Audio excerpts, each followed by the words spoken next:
It's so hot out here, man. It's 90 degrees. What is going on, guys? Morris Costumes Guy 444 here, coming at you with an unboxing that I have been waiting to do since January. Today, I am finally unboxing my favorite Morris Costumes animatronic of the 2023 season. This is the SERVO Carnival Barker. Now, I'm sure you've already seen a couple unboxings of this guy, and I gotta say, he's looking great. I'm really excited to get into him. I'm not seeing any issues besides, I do have one con, but we'll wait to do that when we get to him. So, without further ado, let's get into this unboxing. So let's see if we can get him out here. Are you serious? It does! Hooray! Yeah! Very nice and small, compact box, especially for what you're getting with this guy, because he is a very big prop. He has a lot of parts. And it's interesting to see that though, because, you know, animatronics like Monty were the exact same way. I need to move the camera again. And his box was tiny. He had a very small box for what he was. And it was impressive that Seasonal Visions and Spirit were able to do that. And I'm happy that Morris and Seasonal Visions were able to achieve it again with Barker, because as a guy with a lot of animatronics, it's awesome and very, very nice to have super small boxes like this. It is very, very convenient, very, very nice. So let's get into the parts. So starting from the top here, we have what looks to be his outfit, along with the actual Carnival stands outer covering that has like the 5-cent sign in it, whatever. It has his adapter. It does have the multiple different country types of adapters. Always very, very nice. We have the hand with the little hole. This is smaller than I thought. Wow, this is tiny. His shoes, both of them very standard Seasonal Visions shoes here, just the shiny red vacuum foam plastic. As usual, we have a step pad courtesy of Morris. We have the instructions, which I'm actually going to use, at least until we actually get to setting Barker up himself, because I'm not sure how this bottom piece works, because I don't own Monty. Arm poles, both of them are right here. We have the hand with the mega horn. This is super cool. I love that they added this, and like in some of the activations, I don't know about all, like you can see him like use that, I guess, in a way, like when he lifts it up, he looks towards it with the surface, and I think that's awesome. I love that he does that. This looks like it is the top of the box piece. I believe these are his actual leg holes. The occasional Morris Costumes Seasonal Vision animatronic spine part, as always, love that. Another classic piece, the leg foam. We have his control box here, looking pretty Seasonal Vision standard-esque. I'm not seeing anything crazy about it. The most interesting thing, I will say, this is upward facing. That is weird. So this is like on his, like this is under him. It's like between his legs, which I find super odd. Like I've never seen something like that before, but I mean, hey, if it works, it works. I'm not complaining. I believe these are the poles that actually connect the lower and upper piece of his stand. We have the bottom of his base here, which I will put out somewhere that we can set this guy up at. We have his head. Very, very nice. I'm very happy to finally have this guy. Just take a look at that head. Hair needs a little bit of work. Nothing you can't fix with a little bit of combage, but like I said, I have been waiting on this guy since January. I've wanted him since he was shown at the Party Expo, so I'm super happy. Head looks great. He is a latex, unfortunately, but that's to be expected a lot now with these animatronics, because, I don't know, they just won't do vinyl. He is LCD Digi-Eyes, so hopefully that does look better than Song Werewolves, because his does not look that great. But I guess we'll see whenever we start to set them up, which I'm gonna do here. In 3, 2, 1. Hiya! First gonna need these deep holes here. I apologize for the wind too. It's 90 degrees, it's windy. It's like the worst possible situation for an animatronic any Haunter could have. Right down the middle here, nothing crazy yet. This is actually very similar to circus popcorn, just with a bit of a different setup here. So you just want to attach this piece up here. Oh no, the sign's blowing away. Yeah, this is a very self-explanatory setup, honestly. It's a lot easier than I had anticipated. The hardest part is probably just going to be getting all these poles to line up and not fly off one another. Put that in. Pop this in.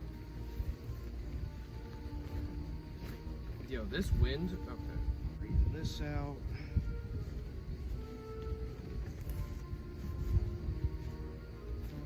Let me fix it and I'll be right back. Oh yeah, much better. Okay, yep. So I think I just had the cloth on backwards, so no biggie, but... Oh wow, these are already... Dude, I can't touch them because it's so hot outside. It's like burning my hand. Are you serious? Dude. Ow. That actually hurts a lot. Dude, it hurts, like it burns. I can't touch the poles.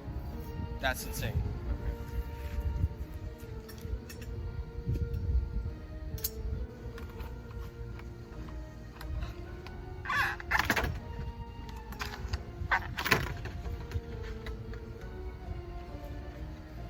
Good so far. So I mean, like, he's smaller than what he looks on camera, but he's still looking to be pretty tall. Like, I'd say he's about 7 feet, which is good. That's pretty much exactly what I was looking for. Then after we do the shoes, we're gonna do the leg foam. Like I said, this is very typical for seasonal vision performers. They don't really do anything super ridiculous and crazy when it comes to setups, which I appreciate. So I'm just kind of winging it here, hoping that you can at least see enough of this. If not, I guess we're not getting an unboxing.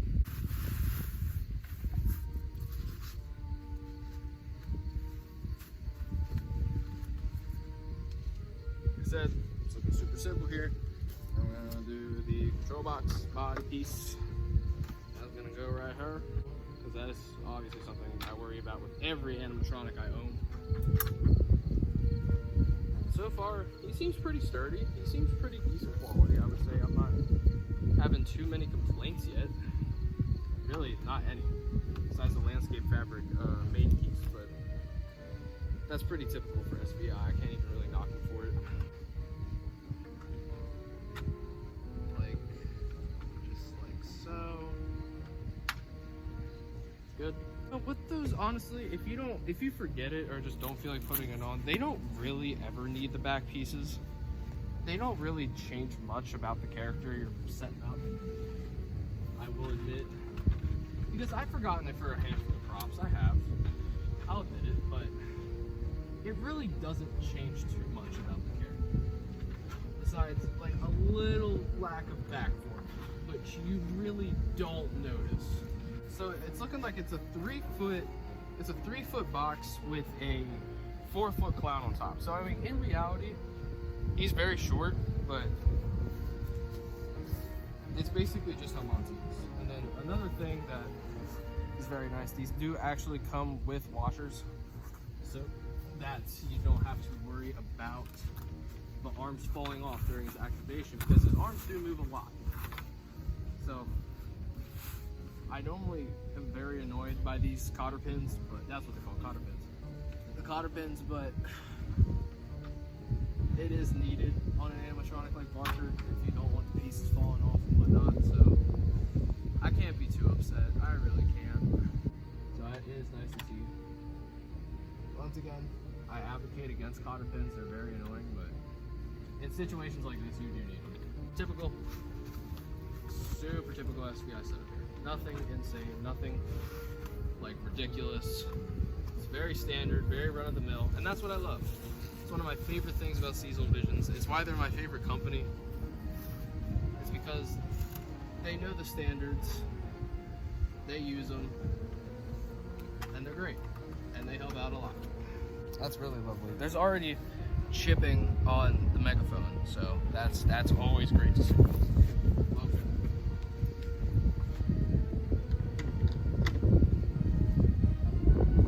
While I'm setting him up, I will say my main comment with him whilst we get this head on. The worst thing about him is easily how the arms are posed. they're out too far wide. At least on video, that's what it looks like. Looking at mine right now, it doesn't look too bad, but it's still like super, super ugly. And I'm not a fan. So what I want to do in the future, at least before my haunts and stuff, is post the arms as much as I can to get them to look just a little bit better, a little bit more like the prototype. I'm too short and I can't reach the servo piece. Okay, we're leaning them down. It sucks being short. You really just don't ever want to be a short person. It is not fun. All we need now is the wiring and this cute little top hat. There we go. And that is the setup of the Servo Carnival Barker. Now I'm gonna plug them in, wire them up, and we'll do the review portion. And here he is. He's top 3 clowns. No, like, actually top 3 clowns. This guy is incredible. The servo technology looks great on him. His audio is fantastic. One of my favorite clown audios, hands down. Like, maybe right behind Uncle Boo's. I love, like, he's funny. Like, some of the phrases he talks about, like E. coli not being real. He's so funny. And he's such a great animatronic, just overall. Like, the look of him is great. He's a great height. The detail is awesome. I love that he holds a staff and the megaphone. On top of that, the programming looks like sometimes he is actually talking into that megaphone, which just looks fantastic. Awesome. I love him so much. Highly, highly recommend him for anybody who hasn't got him. So without further ado, let me do a demo. Gather round, everyone. You will be entranced. My friend is for smugglers with the run of every last dime. Enter here and know your lives will never be the same. I'll make sure of that. I dare you to have fun tonight. And tipping is always welcome.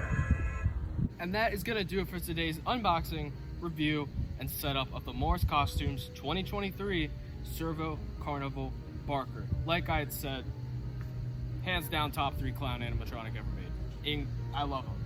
He's great. I have no words. Like, I'm impressed. Like, I knew that I was gonna love him the moment that he was shown at the Halloween Party Expo, but I didn't think 9 months later he would still be so high up in my top 10 list. That normally never happens with any animatronic. So, props to him. No pun intended.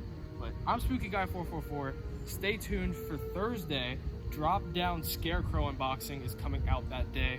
Very excited to show you guys that one. I'll see you all next time. Goodbye.